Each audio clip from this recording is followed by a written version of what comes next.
संसद में अखिलेश यादव ने क्या कुछ कहा। जिस तरीके से बजट पास हुआ है उसी तरीके से बहुत सारी बातें पक्ष विपक्ष वाले कर रहे हैं। तो क्या कुछ कह रहे हैं अखिलेश यादव अपनी बातें बजट को लेकर और तमाम मुद्दों पर क्या कुछ संसद में बात कर रहे हैं, आप सुने अखिलेश यादव। उनसे अपनी बात को जोड़ते हुए मैं भी इस बजट के विरोध में खड़ा हुआ हूं। अध्यक्ष महोदय,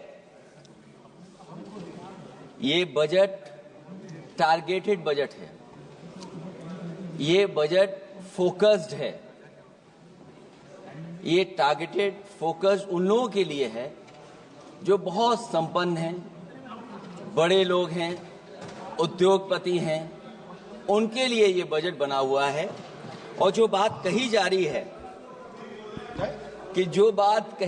है कि भारत को विकसित राष्ट्र बनाने के लिए मुझे इसमें कोई रोड मैप नहीं दिखाई देता है।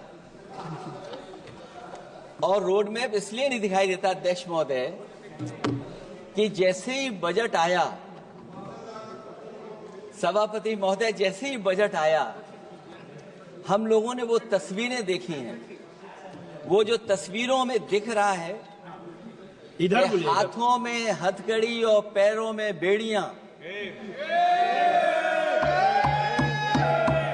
क्या सभापति महोदय 10 बजट इस देश के लिए इसलिए बनाए गए थे कि जब 11वां बजट आएगा तो पूरा देश और पूरी दुनिया ये देखेगी कि भारत के लोग हथकड़ी लगा करके और बेड़ियों को लगा करके भारत लौटाए गए।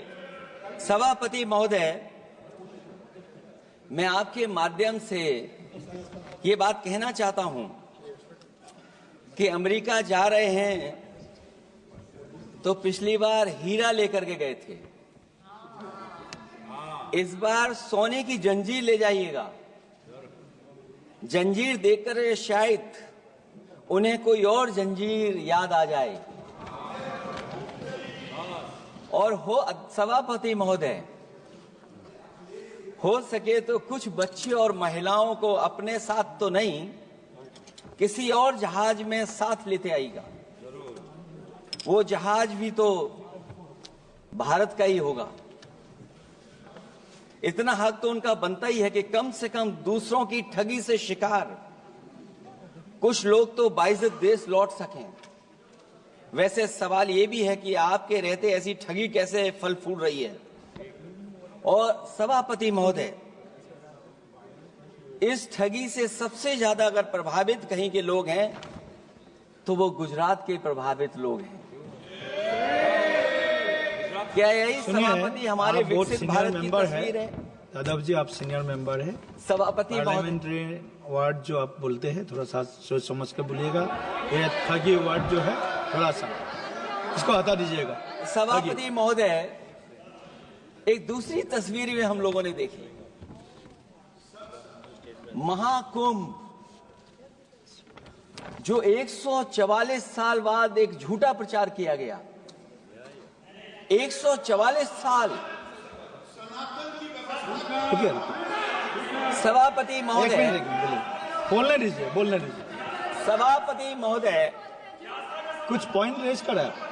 सभापति महोदय, ये एक मिनट रुकिए, एक मिनट, जस्ट मिनट, एस्ट्रोनॉम, एक minute please, honourable member please, Yadav ji एक मिनट प्लीज, आप बैठिए। सभापति महोदय, यादव जी आप बैठिए, एक मिनट, आप बोलिए। संविधान का आर्टिकल 25, 26, 27 और 28 ये कहता है कि आप किसी भी रिलीजन के खिलाफ किसी प्रकार की बातें नहीं कर सकते।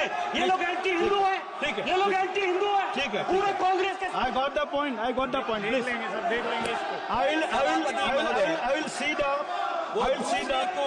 will see, please be seated. आप लोग बैठिए, हम देख लेंगे। सभापति महोदय, हम देख लेंगे, आप बैठिए प्लीज, आप बोलिए, हम देख लेंगे। गौरव जी बोला है ना, प्लीज आप लोग बैठिए, बोलने दीजिए, नेता को बोलने दीजिए, माननीय नेताजी को बोलने दीजिए। वो महाकुंभ की तस्वीर, क्या हो रहा है? ये भड़काना चाहते हैं, ये भड़काना चाहते हैं। सभापति महोदय, ध्यान भड़काना चाहते हैं। एक मिनट, कोई भी ऐसा करके नहीं आए हो, कोई भी आस्था के विरुद्ध में बोला है, आपको कोई उसको हटा अधिकार नहीं दीजिएगा। बनता है। आप स्नान करके नहीं आए हो, आपने स्नान नहीं किया कुंभ में। बोल दिया मैंने। प्लीज बोल दिया मैंने प्लीज आप हटा दिया जाएगा उसे। सभापति महोदय, इन्होंने कुंभ में स्नान नहीं किया। आप इधर देखिए, शहर पर देखिए, उधर मत देखिए, शहर को संबोधन कीजिए। अगर फोटो आई होती तो मैं जैकेट वाली भी फोटो देख लेता। आपका कोई गलत फोटो दिखा है सभापति महोदय, ऐसा लग रहा है।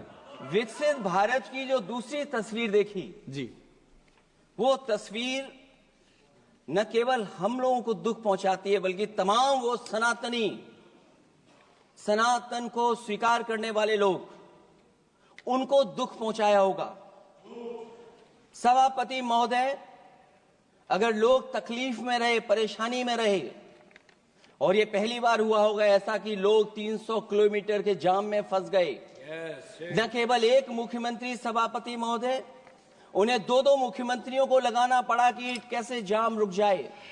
सभापति, इसके साथ साथ इन्हीं के संगठन के लोगों को जब लगा कि वो व्यवस्था नहीं बना सकते, तो इतने दिनों बाद इनके संगठन के लोगों की अपील है कि भारतीय जनता पार्टी के कार्यकर्ता बाहर आए और लोगों को सुविधा दें, परेशानी दें। ये बात तब सभापति आई है जब लोग दुख, तकलीफ, परेशानी की वजह से इनके खिलाफ चिल्लाने लगे, इनके खिलाफ बोलने लगे। सभापति महोदय, मैं ये पूछना चाहता हूं,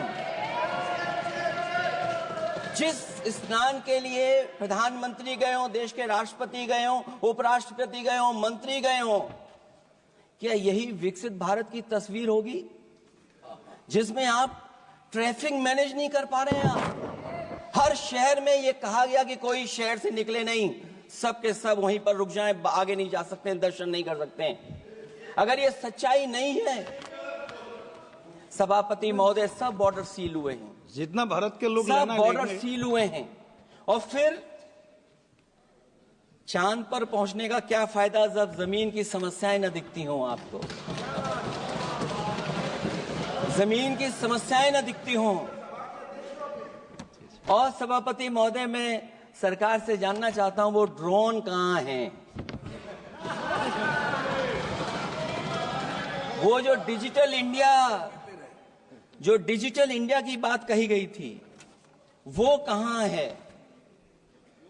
जो लोग अभी तक इस बात की डिजिट नहीं दे पा रहे हैं कि कितने लोगों की जान गई है, कितने लोग वहां पर खो गए हैं। सभापति महोदय, इधर विज्ञापन और कार्टूनों की बड़ी चर्चा हो रही थी। मुझे याद है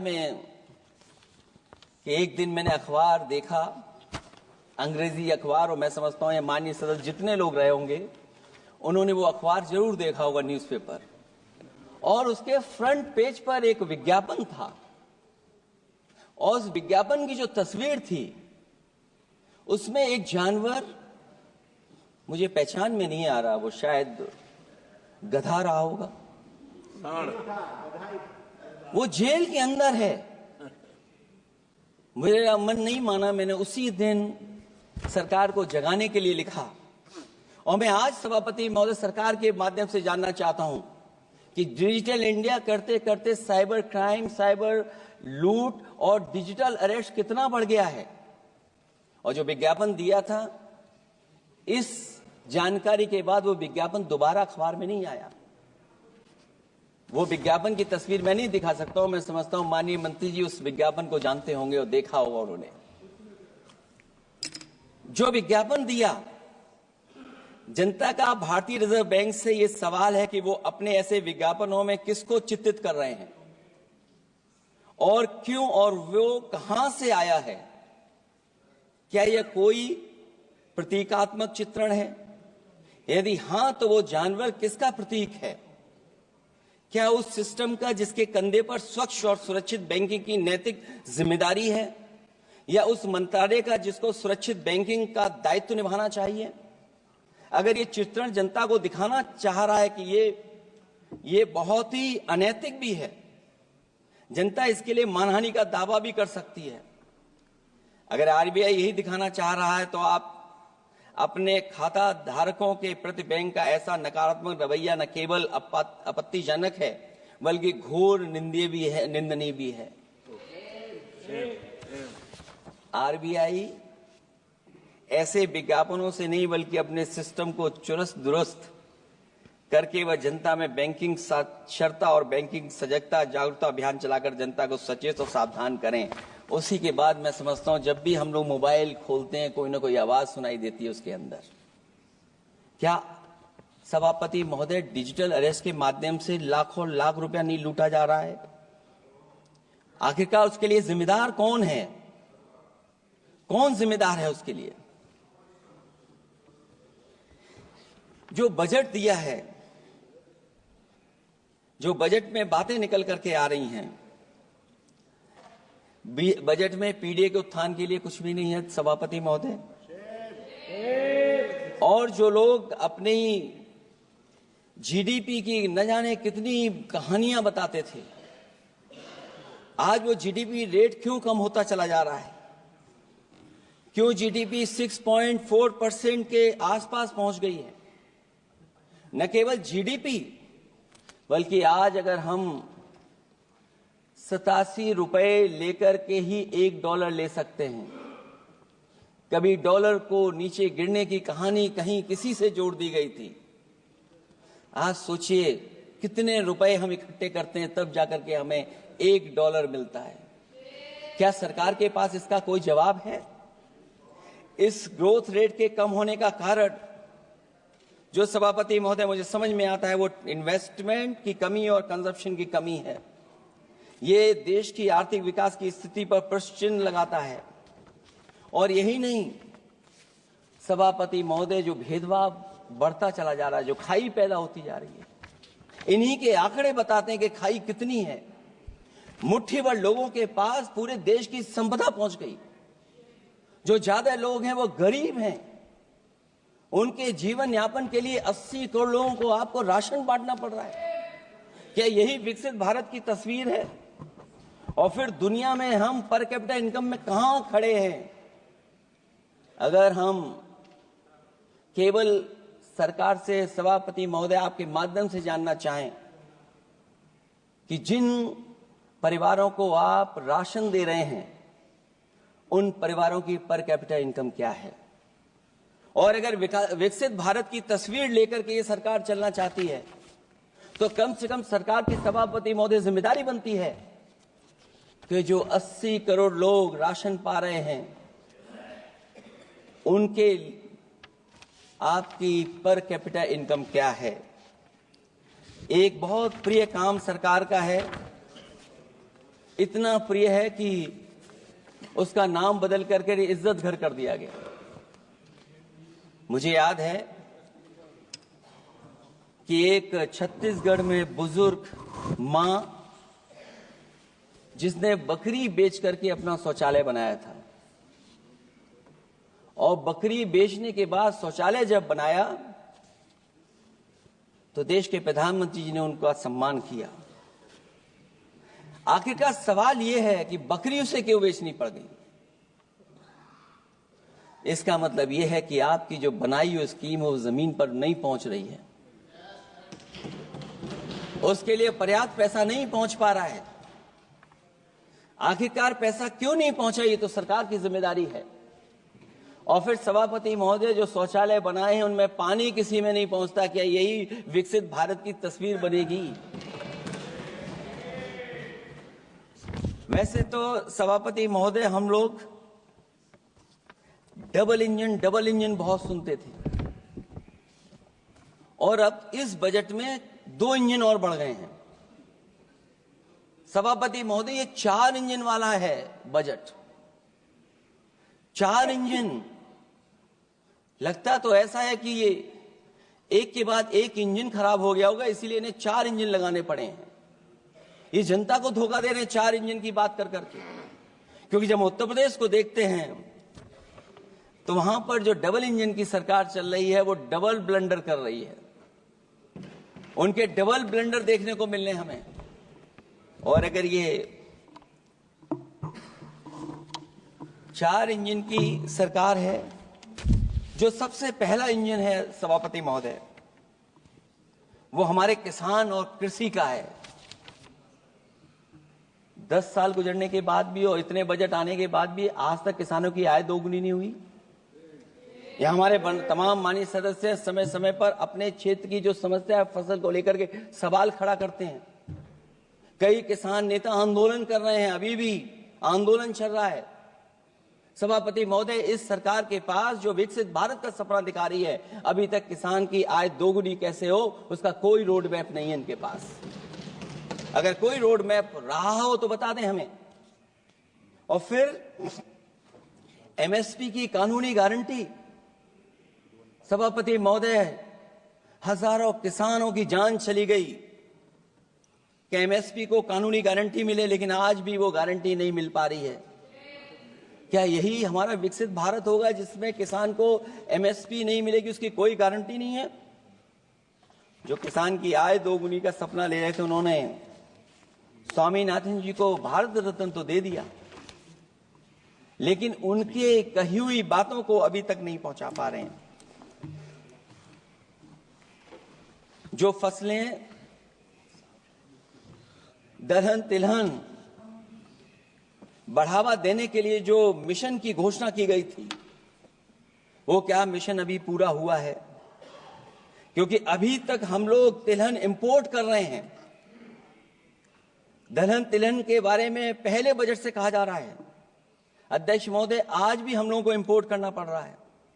और उसका परिणाम यह है कि हम अपने किसानों को जो लाभ देना चाहते हैं वो नहीं लाभ दे पा रहे हैं।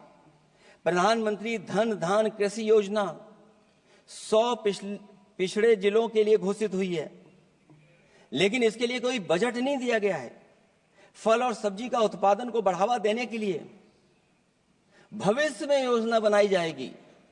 यही 4 इंजन की बजट है कि फल और सब्जी के लिए बाद में बजट बनाया जाएगा, बाद में बजट घोषित होगी, पॉलिसी क्या होगी वो बाद में तय होगा। कृषि क्षेत्र में रिसर्च और डेवलपमेंट के लिए अधिक धन की आवश्यकता है, शायद इस बजट में अध्यक्ष महोदय वो नहीं दिखाई दे रहा है। कृषि क्षेत्र में कार्यबल करीब 46% है, लेकिन जीडीपी में इसका योगदान केवल 18% है। किसानों की खराब आर्थिक स्थिति को दर्शाता है कि अभी हमारा किसान गरीब है। फसल बीमा योजना, मुझे याद है फसल बीमा योजना को लेकर के न जाने कितना प्रचार किया गया, लेकिन सच्चाई तो यह है कि जब क्लेम करने की बात आती है तो जो आंकड़े बताते हैं वो अभी भी 3% से ऊपर नहीं पहुंच पाए हैं। किसान के कर्ज के कारण किसान आत्महत्या कर रहा है। क्या विकसित भारत की यही तस्वीर होगी कि लाखों लाख किसान हमारा आत्महत्या कर ले? अब तो सुना है कि वो आंकड़े भी आना बंद हो गए हैं। हमें किसान के ऊपर कर्ज और कर्ज के ऊपर कर्ज नहीं बढ़ाना है।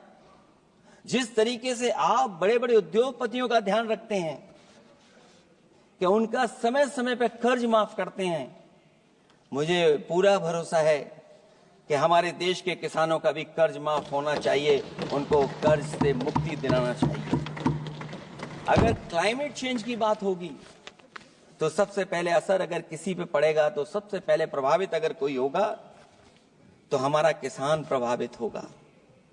उसके लिए क्या आपके पास रोड मैप है? हमारे माननीय सदस्यों ने बहुतों ने कहा है जीएसटी को लेकर के न जाने क्या क्या सरकार बनाती है और जीएसटी से लगातार व्यापारियों को उलझा रही है। जब तक जीएसटी के बारे में व्यापारी समझ पाता है तब तक जीएसटी को बदल देते हैं, तरीका बदल देते हैं। अभी भी किसानों के जितने भी इक्विपमेंट हैं उनमें 18-12% जीएसटी लिया जा रहा है। कम से कम अगर विकसित भारत का सपना ये सरकार देख रही है तो सभी के सभी एग्रीकल्चर इक्विपमेंट जो हमारा किसान इस्तेमाल करता है उसमें 0 जीएसटी होनी चाहिए। मैन्युफैक्चरिंग सेक्टर को बढ़ावा देने के लिए और कई योजनाएं सरकार लाई है। भंडारण की सुविधा किसको मिल रही है? सभापति महोदय, भंडारण को लेकर के भी सरकार का कोई रोड मैप जरूर होना चाहिए।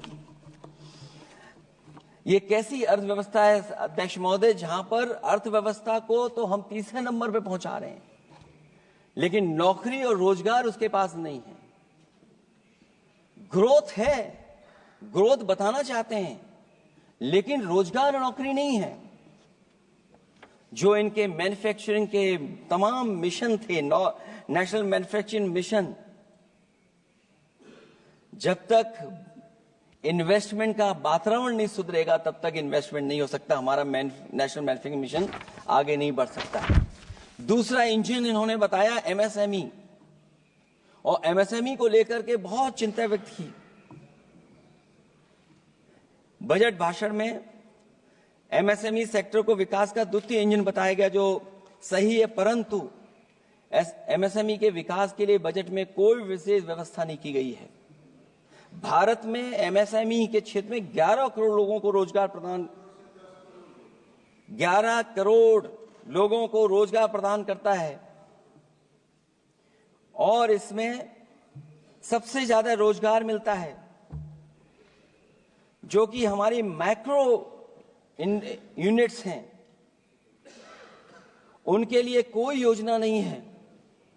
उनको विशेष मदद के लिए कोई प्रावधान न पहले किया गया न इस बजट में किया गया है। मैं केवल यूपी के बारे में कहना चाहता हूं कि यूपी में लगभग 96 लाख एमएसएमईज हैं, लेकिन केवल 14 लाख पंजीकृत हैं। पूरे देश में 6 करोड़ हैं, एमएसएमई के विपरीत केवल 1 करोड़ पंजीकृत हैं। अध्यक्ष महोदय, अगर 96 लाख एमएसएमईज हैं केवल यूपी में, 6 करोड़ पूरे देश में हैं, और पंजीकृत केवल 14 लाख और 1 करोड़ हैं, तो इसका मतलब यह है कि ज्यादातर एमएसएमई सेक्टर को सरकारी योजनाओं का कोई लाभ नहीं पहुंच पा रहा है। मुझे उम्मीद है कि एमएसएमई को लाभ पहुंचाने के लिए सरकार जागरूक होगी और अपनी डबल इंजन सरकारें जहां जहां चल रही हैं उनको जगाने का भी काम करेंगे। अध्यक्ष महोदय, एक समय ऐसा भी था जब लोग बजट के आने पर खुश होते थे, क्योंकि बजट नई उम्मीद जगाता था, देश और जनता को आगे की ओर ले जाता था। लेकिन भाजपा सरकार के बजट में न देश के विकास के लिए कुछ होता है, न जनता की तरक्की के लिए। बजट मायूसी लेकर नहीं आना चाहिए। बजट देश का आर्थिक मानचित्र होता है। वो दर्शाता है कि किस तरह पूरे देश का संतुलित, मतलब हर राज्य का बराबर विकास हो, और जो भी राज्य या क्षेत्र भौगोलिक, शैक्षिक, सामाजिक, राजनीतिक कारणों से पिछड़ गया है उसके लिए कैसे प्रावधान किए जाएं जो वो भी मुख्य धारा से जुड़ सके। वर्तमान में बैलेंस डेवलपमेंट की नीति पिछड़ती जा रही है।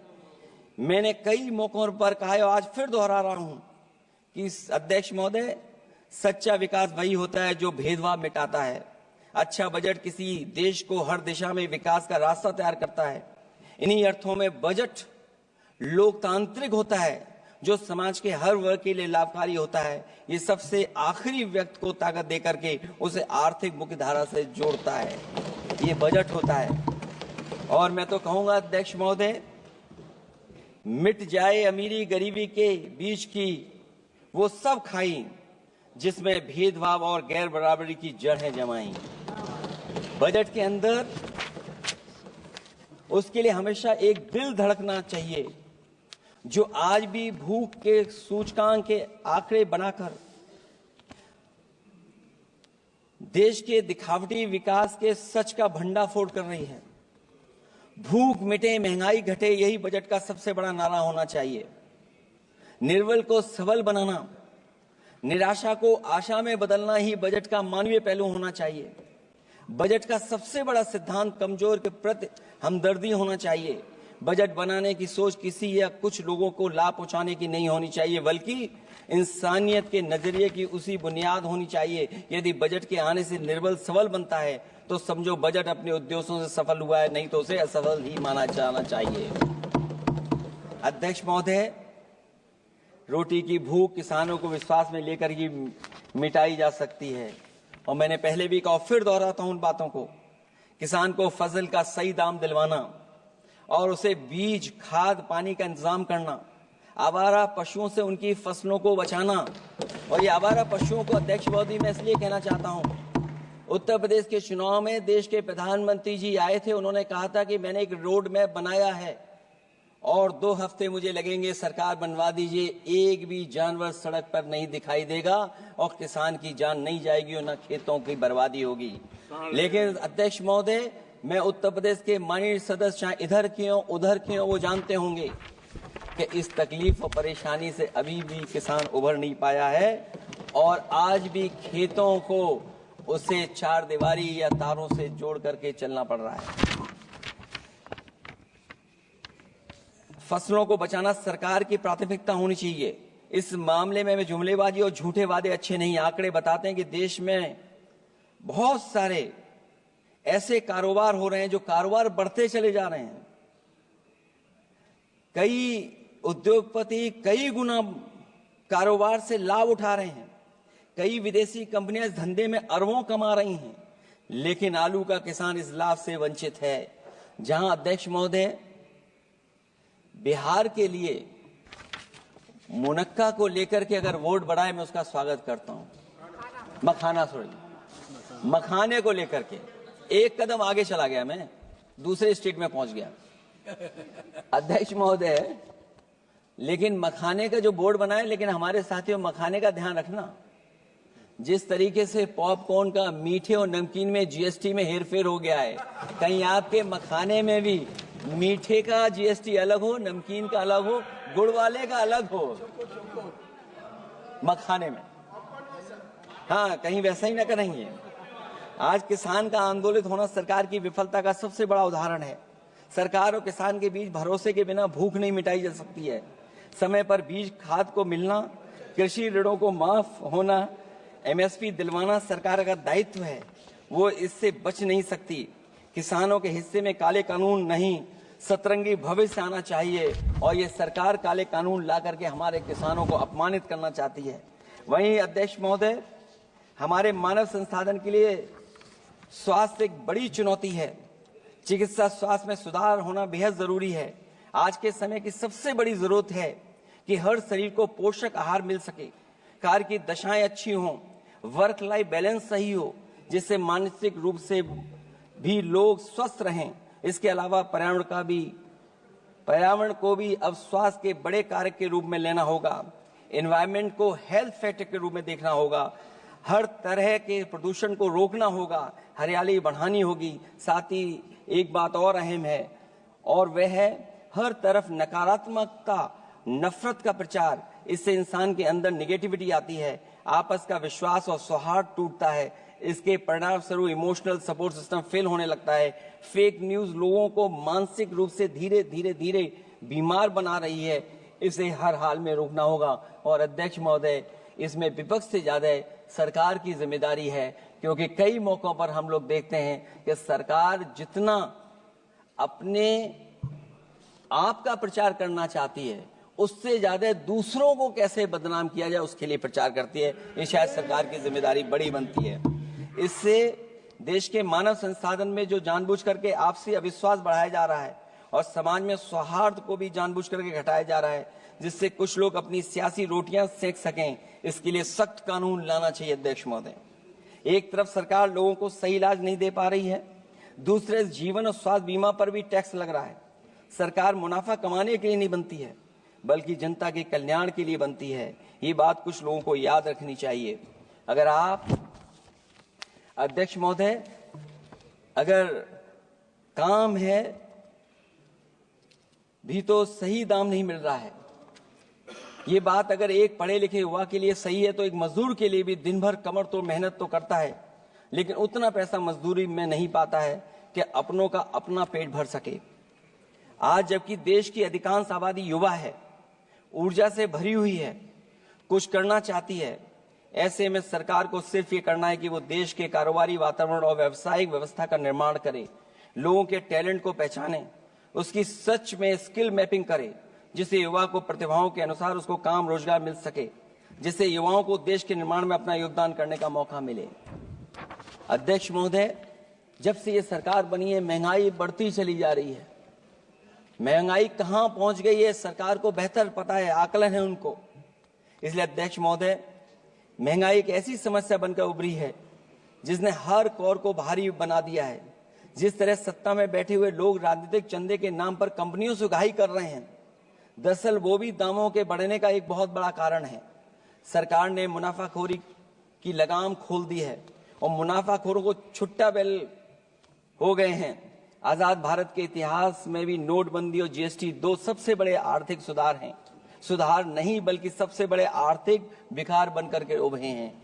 और अध्यक्ष महोदय, मैं याद दिलाना चाहता हूं, नोटबंदी के समय पर बैंक की लाइन में एक मां लगी थी गर्भवती, जो बच्चा जन्म लिया उसका नाम हम लोगों ने खजांची रखा है।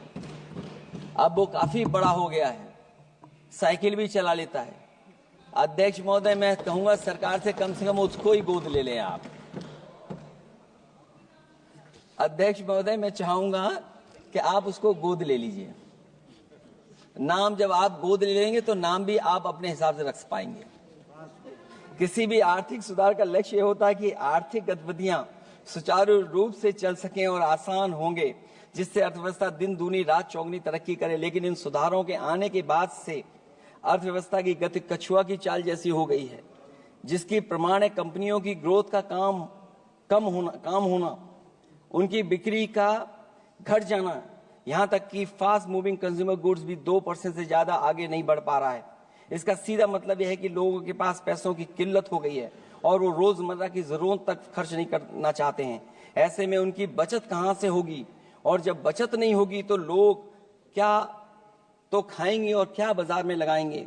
लोगों में भविष्य को लेकर कितनी अनिश्चितता और चिंता है कि वो अपने जमा पैसे अपने पास ही रखना चाहते हैं। इसलिए व्यापार में बढ़ोतरी नहीं हो पा रही है, बैंकों में भारी किल्लत है, पूंजी का निर्माण नहीं हो पा रहा है और लोग निवेश के लिए आगे नहीं आ रहे हैं। और इसलिए मैं अध्यक्ष महोदय कहना चाहता हूं कि उत्तर प्रदेश सरकार ने एक बहुत बड़ा आयोजन किया था, इन्वेस्टमेंट मीट, 40 लाख करोड़ का एमओयू हुआ। मैं अध्यक्ष महोदय आपके माध्यम से जानना चाहता हूं सरकार से, अध्यक्ष महोदय मैं आपके माध्यम से सरकार से जानना चाहता हूं कि जो अपने आप को डबल इंजन की सरकार कह रहे हैं, वो उत्तर प्रदेश के इन्वेस्टमेंट के लिए क्या सहयोग कर रहे हैं।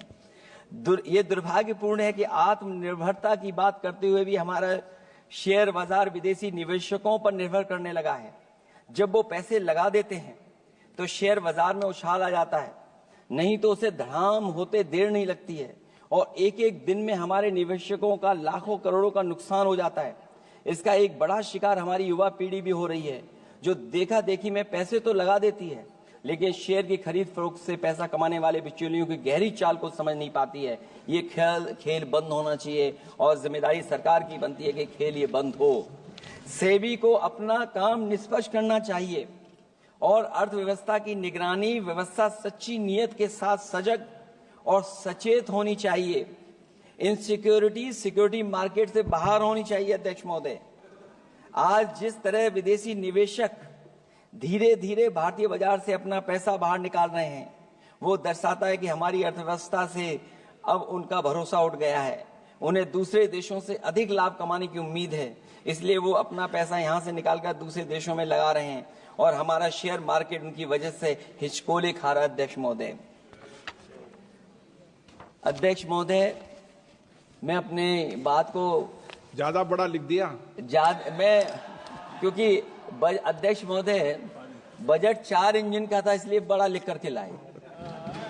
कोई बात छूटे ना, क्योंकि सरकार तक वो बात पहुंच जाए।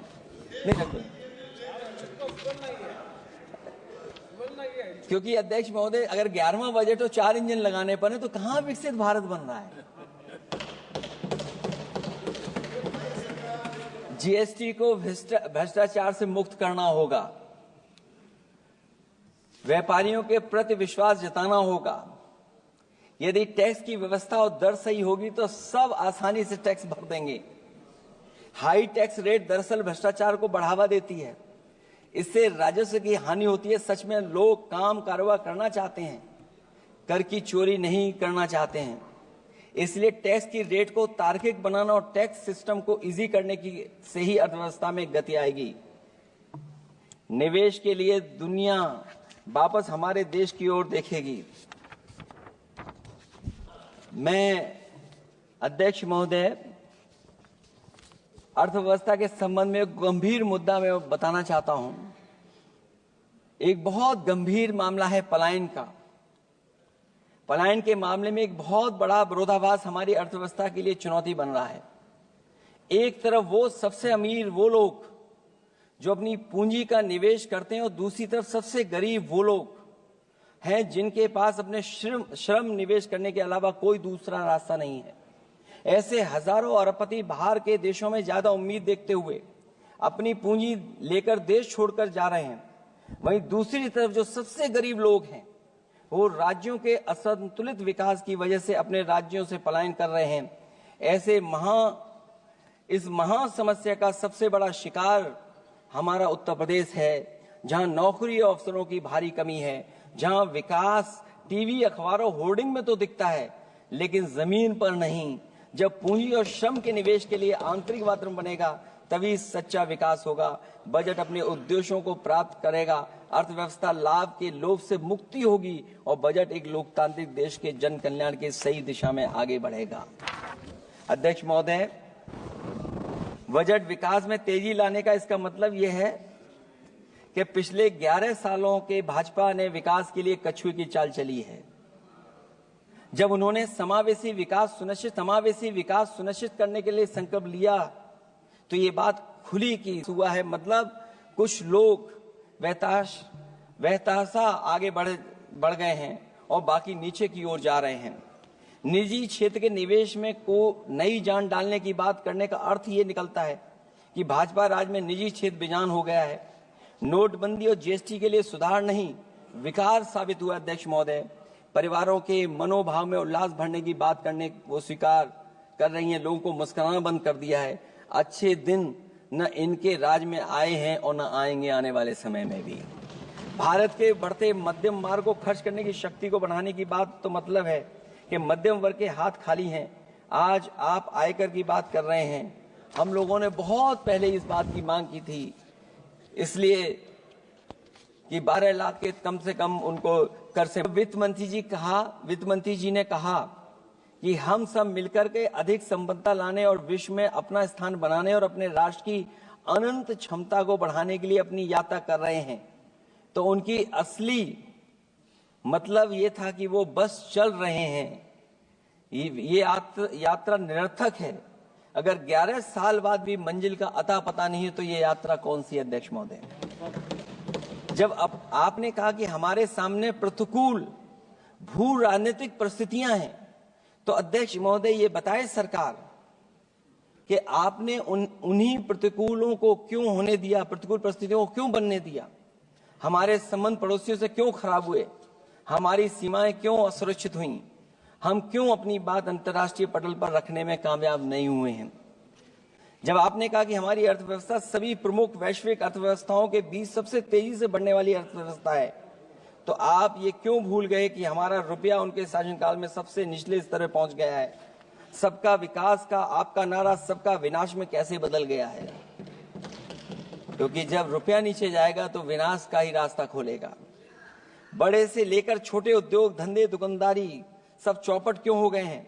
मेक इन इंडिया, मुद्रा योजना, स्किल इंडिया, ये सब नाकामी की किताब के चैप्टर कैसे बन गए।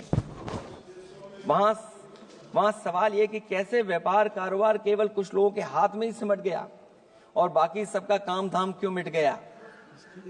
अध्यक्ष महोदय, हम भी मानते हैं कि कोई देश केवल उसकी मिट्टी से नहीं है बल्कि देश उसके लोगों से है, लेकिन आप लोग ये बात सिर्फ कहते हैं, करते नहीं हैं। जनता आपके लिए बस नारे का विषय है। आप कहती हैं कि हमारे लिए विकसित भारत में शामिल हैं गरीबी से मुक्ति, 100% अच्छे स्तर की स्कूली शिक्षा, बेहतरीन सस्ती और सर्वसुलभ स्वास्थ्य सेवाओं तक पहुंच, 100% कुशल कामगार के साथ सार्थक रोजगार, आर्थिक गतिविधियों से 70% महिलाएं और देश को food basket of the world बनाने वाले किसान। अगर ये आपका लक्ष्य है, पर क्या आपके राज्य में अमीरी गरीबी की खाई नहीं बढ़ी। भूख के इंडेक्स में हम कहां जा पहुंचे हैं। स्कूली शिक्षा का बजट कम नहीं हुआ, स्वास्थ्य सेवाएं महंगी नहीं हुई, यहां तक कि अपने स्वास्थ्य बीमा पर भी टैक्स लगा दिया है। आपने योग्य लोगों को बेरोजगारी के अंधेरे में धकेला और आपके बड़े बड़े नेताओं ने तो यहां तक कह दिया कि कमी नौकरी की नहीं है, योग्यता की है। अपनी युवा पीढ़ी को हताश निराश करने का पाप आप लोगों ने किया है। कुशल कारीगर के नाम पर आपने युवाओं को डिलीवरी पर्सन बनाकर छोड़ दिया है। आपके राज्य में महिलाओं के खिलाफ अपराध के आंकड़े बढ़े हैं। ऐसे असुरक्षित माहौल में आप कैसे आर्थिक गतिविधियों में उनकी भागीदारी की बात कर सकते हैं? आपके मंत्रिमंडल में ही कितनी भागीदारी है, ये आपसे अच्छा और कौन जानता होगा। रही बात फूड बास्केट की, रही बात food basket of the world बनाने की बात, तो पहले आपसे आग्रह की आप अपने लोगों की थाली भर दीजिए। ऐसे हवाई जुमले उछालिए, कम उछालिए। इनमें अध्यक्ष महोदय, मैं अपनी बात को खत्म करता हुआ इतना ही कहना चाहता हूं कि इस बजट में जिन 6 क्षेत्रों में परिवर्तनकारी सुधार की बात कही गई है, उनमें से कराधान अब तक सफल नहीं होगा जब तक उसे सरल, पारदर्शी और ईमानदार नहीं बनाया जाएगा। जब तक विद्युत क्षेत्र को निजी हाथों में सौंपकर मनमानी वसूली से रोका नहीं जाएगा। शहरी विकास के नाम पर जब तक जमीनों कुछ धनवानों के हाथों में कौड़ियों के दाम बेचने का खेल खत्म नहीं किया जाएगा। खनन के नाम पर जब तक जल, जंगल, जमीन पर आदिवासी पारंपरिक अधिकार की हकमारी की हेराफेरी रोकी नहीं जाएगी, और जब तक वित्तीय क्षेत्र और विनियामक सुधार की निष्पक्ष कोशिश नहीं की जाएगी। अंत में मैं अध्यक्ष महोदय इतना ही कहना चाहूंगा कि असली तरक्की है वही जो हर फर्क मिटाती है। असली तरक्की है वही जो हर फर्क मिटाती है, जो हर तरफ खुशहाली के गुलशन खिलाती है। इन्हीं शब्दों के साथ अध्यक्ष महोदय मैं धन्यवाद देना चाहता हूं। मैं इस बजट का विरोध करता हूं। ये रोड मैप कहीं नहीं दिखाता है कि जिससे विकसित भारत बने। बहुत बहुत धन्यवाद अध्यक्ष जी।